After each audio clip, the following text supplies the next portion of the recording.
नमस्कार। जैसा कि आप जानते हैं कि अभी कुछ समय पहले ही सूचना ऐसी मिली है कि पूर्व सांसद मिलिंद देवरा जी ने कांग्रेस पार्टी से इस्तीफा दिया है और शिंदे गठ में प्रवेश करने के लिए जा रहे हैं। निश्चित तौर पर मैं एक कांग्रेस पार्टी का कार्यकर्ता होने के नाते और मौजूदा समय एक प्रवक्ता के रूप में अपनी प्रतिक्रिया कुछ इस प्रकार से देना चाहूँगा कि पार्टी के नेताओं को आज के समय इस विकट परिस्थिति में संगठन के साथ में खड़े होकर लड़ने की आवश्यकता थी, निडरता के साथ में। लेकिन ये डरपोक बनकर पीठ दिखाकर भाग रहे हैं। ऐसे समय में जब आदरणीय राहुल गांधी जी ने आह्वान किया है कि सभी लोगों को डरने की ज़रूरत नहीं है, एकजुट होकर रहने की ज़रूरत है, लेकिन इस बात को भी समझने की ज़रूरत है कि मिलिंद देवरा जी जाग क्यों रहे हैं। सिर्फ और सिर्फ मैं कहना चाहूँगा कि मौका परस्त होने की वजह से उन्होंने ये निर्णय लिया है। आज के समय में पार्टी ने आपको 2 बार मौका दिया। इसके पहले भी सबसे कम उम्र में सांसद बनना, सबसे कम उम्र के सांसद का कैबिनेट में दिल्ली में मंत्री बनना, इतने के बावजूद आपको फिर से मौका दिया गया। लेकिन आप 2 बार लगातार चुनाव हारे, 2014 में हारे, 2019 में हारे। और आज जिस हिसाब से भारतीय जनता पार्टी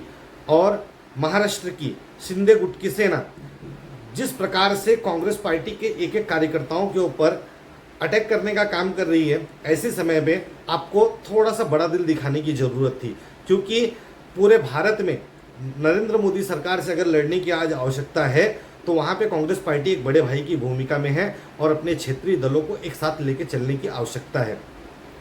ऐसा तो था नहीं कि मिलिंद देवरा जी को मौका पार्टी ने दिया नहीं, लेकिन क्या करें, मौका परस्त होने की वजह से उन्होंने दक्षिण मुंबई की सीट पर अपना दावेदारी प्रस्तुत कर रखी। जबकि अरविंद सावंत वहां से सांसद है, 2 बार लगातार चुने, वो भी किसी और को नहीं, खुद मिलिंद देवरा जी को हराए हुए। तो मैं इतना कहना चाहूँगा, महाराष्ट्र प्रदेश कांग्रेस कमेटी के साथ साथ मुंबई कांग्रेस कमेटी के प्रदेश अध्यक्ष को भी मैं एक चीज कहना चाहूँगा, और वरिष्ठ नेताओं को दिल्ली में बैठे सर्वोच्च जो हमारे नेता हैं उन सभी तक मैं ये संदेश पहुंचाना चाहूँगा कि कोई भी संगठन, पार्टी कार्यकर्ताओं से होती है, न कि नेताओं से होती है। ऐसे नेताओं का क्या फ़ायदा, ऐसे आएंगे और जाएंगे। मैं तो इतना तक आह्वान कहूँगा, अगर और कुछ लोग हैं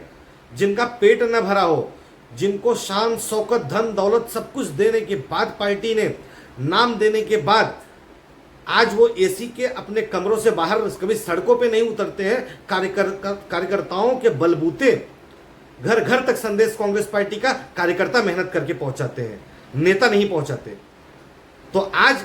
मैं इतना अपील करना चाहूंगा महाराष्ट्र प्रदेश कांग्रेस कमेटी के अध्यक्ष आदरणीय श्री नाना पटोले जी से, मुंबई कांग्रेस की अध्यक्षा श्रीमती वर्षाताई गायकवाड़ जी से,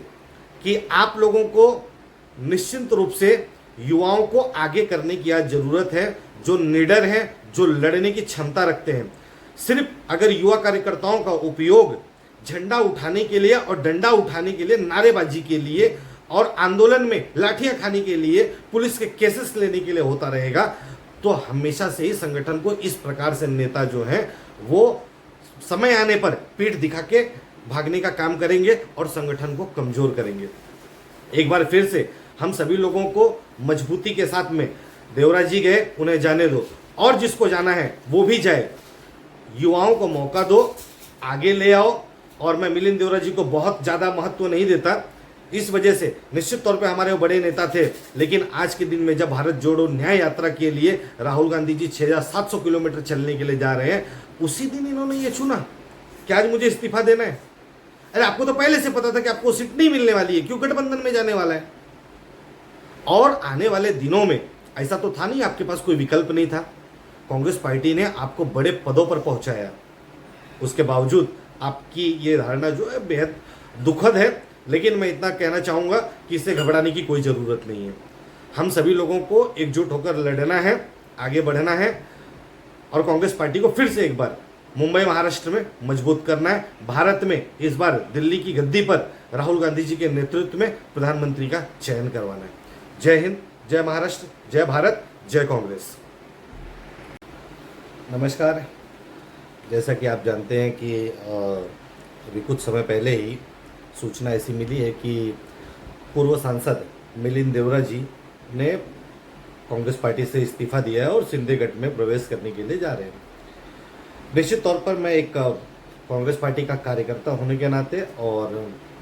मौजूदा समय एक प्रवक्ता के रूप में अपनी प्रतिक्रिया कुछ इस प्रकार से देना चाहूँगा कि पार्टी के नेताओं को आज के समय इस विकट परिस्थिति में संगठन के साथ में खड़े होकर लड़ने की आवश्यकता थी, निडरता के साथ में। लेकिन ये डरपोक बनकर पीठ दिखाकर भाग रहे हैं। ऐसे समय में जब आदरणीय राहुल गांधी जी ने आह्वान किया है कि सभी लोगों को डरने की ज़रूरत नहीं है, एकजुट होकर रहने की ज़रूरत है, लेकिन इस बात को भी समझने की ज़रूरत है कि मिलिंद देवरा जी जाग क्यों रहे हैं।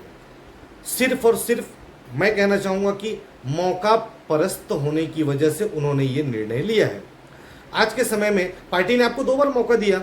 इसके पहले भी सबसे कम उम्र में सांसद बनना, सबसे कम उम्र के सांसद का कैबिनेट में दिल्ली में मंत्री बनना, इतने के बावजूद आपको फिर से मौका दिया गया, लेकिन आप 2 बार लगातार चुनाव हारे। 2014 में हारे, 2019 में हारे, और आज जिस हिसाब से भारतीय जनता पार्टी और महाराष्ट्र की शिंदे गुट की सेना जिस प्रकार से कांग्रेस पार्टी के एक एक कार्यकर्ताओं के ऊपर अटैक करने का काम कर रही है, ऐसे समय में आपको थोड़ा सा बड़ा दिल दिखाने की ज़रूरत थी, क्योंकि पूरे भारत में नरेंद्र मोदी सरकार से अगर लड़ने की आज आवश्यकता है तो वहाँ पे कांग्रेस पार्टी एक बड़े भाई की भूमिका में है और अपने क्षेत्रीय दलों को एक साथ लेके चलने की आवश्यकता है। ऐसा तो था नहीं कि मिलिंद देवरा जी को मौका पार्टी ने दिया नहीं, लेकिन क्या करें, मौका परस्त होने की वजह से उन्होंने दक्षिण मुंबई की सीट पर अपना दावेदारी प्रस्तुत कर रखी, जबकि अरविंद सावंत वहाँ से सांसद है, 2 बार लगातार चुने, वो भी किसी और को नहीं, खुद मिलिंद देवरा जी को हराए हुए। तो मैं इतना कहना चाहूँगा, महाराष्ट्र प्रदेश कांग्रेस कमेटी के साथ साथ मुंबई कांग्रेस कमेटी के प्रदेश अध्यक्ष को भी मैं एक चीज़ कहना चाहूँगा, और वरिष्ठ नेताओं को दिल्ली में बैठे सर्वोच्च जो हमारे नेता हैं उन सभी तक मैं ये संदेश पहुंचाना चाहूँगा कि कोई भी संगठन पार्टी कार्यकर्ताओं से होती है, न कि नेताओं से होती है। ऐसे नेताओं का क्या फ़ायदा, ऐसे आएंगे और जाएंगे। मैं तो इतना तक आह्वान कहूँगा, अगर और कुछ लोग हैं जिनका पेट न भरा हो, जिनको शान शौकत धन दौलत सब कुछ देने के बाद, पार्टी ने नाम देने के बाद आज वो एसी के अपने कमरों से बाहर कभी सड़कों पे नहीं उतरते हैं, कार्यकर्ताओं के बलबूते घर घर तक संदेश कांग्रेस पार्टी का कार्यकर्ता मेहनत करके पहुंचाते हैं, नेता नहीं पहुंचाते।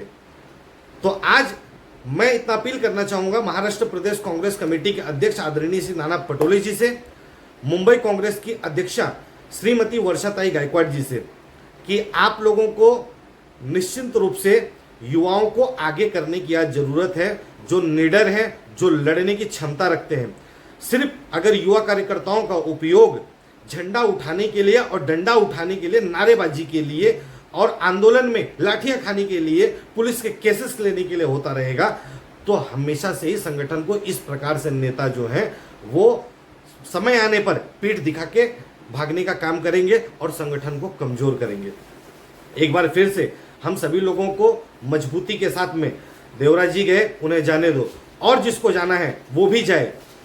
युवाओं को मौका दो, आगे ले आओ। और मैं मिलिंद देवरा जी को बहुत ज़्यादा महत्व नहीं देता,